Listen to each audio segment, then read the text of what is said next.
नमस्कार. आपल्या सर्वांचे आवडते यूट्यूब चॅनल म्हणजेच ॲक्टिव्ह अंगणवाडी या यूट्यूब चॅनलला मी अनिता गरड आपल्या सर्वांचे खूप खूप स्वागत करते. माझ्या सर्व अंगणवाडी सेविका, मदतनीस आणि मिनी अंगणवाडी सेविका भगिनींनो, वेतन, पेन्शन आणि ग्रॅज्युटी लागू होण्यासाठी 4 डिसेंबरपासून आपण सर्वजणी संपात सामील झालेलो आहोत. कर्तव्य आणि हक्क या 2 मुद्द्यावर मी तुमच्याशी चर्चा करणार आहे. परंतु त्यापूर्वी चॅनलला नवीन असाल तर प्लीज सबस्क्राईब करा आणि व्हिडिओ शेवटपर्यंत पहा. आपल्याला कुणालाही संपावर जाण्याची इच्छा नव्हती, परंतु आभाळाला भिडलेली ही महागाई, त्यामुळे आपल्याला हे संपाचे हत्यार उपसावे लागलेले आहे. 10 आणि 5,000 रुपयामध्ये अंगणवाडी सेविका, मदतनीस आणि मिनी अंगणवाडी सेविकेचा उदरनिर्वाह होत नसल्यामुळे त्यांना याचा अवलंब करावा लागला आहे. आपला हा हक्क आहे. आपला मागण्या न्यायाच्या हक्काच्या आहेत. आपली बाजू सत्याची आहे. पूरक पोषण आहार वाटप, पूर्व प्राथमिक शिक्षण, गरोदर नदामातेला आहार देणे, लसीकरण, त्याचप्रमाणे कुपोषित मूल होऊ नये म्हणून त्याच्याकडे सातत्याने लक्ष देणे, त्याचा पाठपुरावा करणे, आहाराविषयी त्याला गृहभेटीद्वारे मार्गदर्शन करणे हे आपले खूप चांगले काम आहे.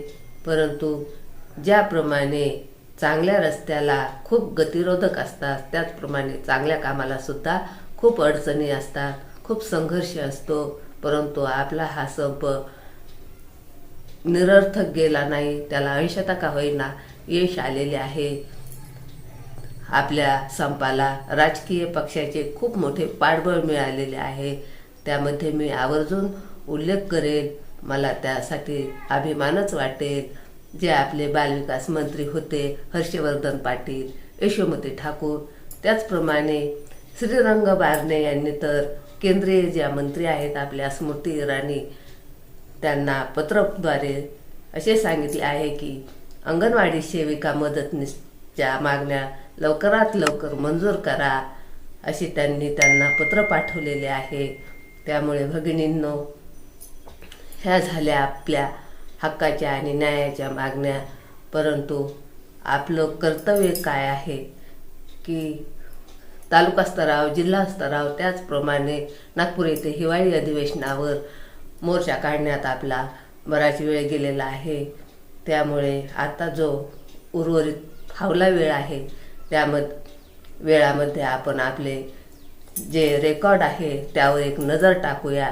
आपले सर्व काम पूर्णच असेल, परंतु फावल्या वेळात त्यावर लक्ष टाकायला काहीच हरकत नाही.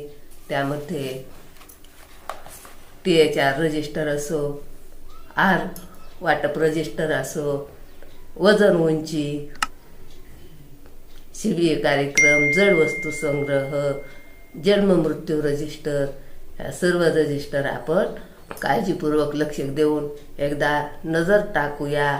आणि नोंदी सर्व पूर्ण असतील, परंतु एक अर्धी राहिली असली नजर चुकीने, तर त्यावर सर्व रेकॉर्ड आपण कंप्लीट करूया. हे आपलं कर्तव्य आहे. आपण जे जड वस्तू संग्रहाला साहित्य काही खराब झालेले असेल तर ही झाली आपली न्यायाची व हक्काची बाजू. आता कर्तव्य म्हणजे जे आपले रेकॉर्ड आहे, जे रजिस्टर आहे, ते आजपर्यंत अद्ययावत आहेत किंवा नाही त्यावर एक नजर टाकणे. मी सर्वांच्या वतीने असे सांगते की सर्वांचेच रजिस्टर, सर्वांच्या नोंदी व्यवस्थित असतील, परंतु ह्या रिकाम्या वेळामध्ये त्यावर नजर टाकायला काही हरकत नाही.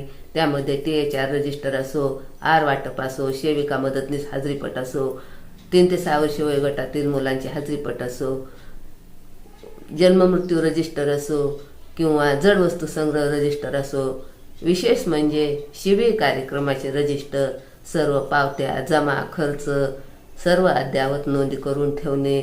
मी ईश्वरचरणी अशी प्रार्थना करते की आपल्या या सर्व मागण्या लवकरात लवकर मंजूर हो, तशी मंत्री महोदयाला ईश्वर सद्बुद्धी देवो. आजच्या व्हिडिओच्या माध्यमातून इथेच थांबूया. चॅनलला नवीन असाल तर प्लीज सबस्क्राईब करा. व्हिडिओ आवडल्यास लाईक करा. ही माहिती आपल्या मैत्रिणींपर्यंत जास्तीत जास्त शेअर करा. धन्यवाद.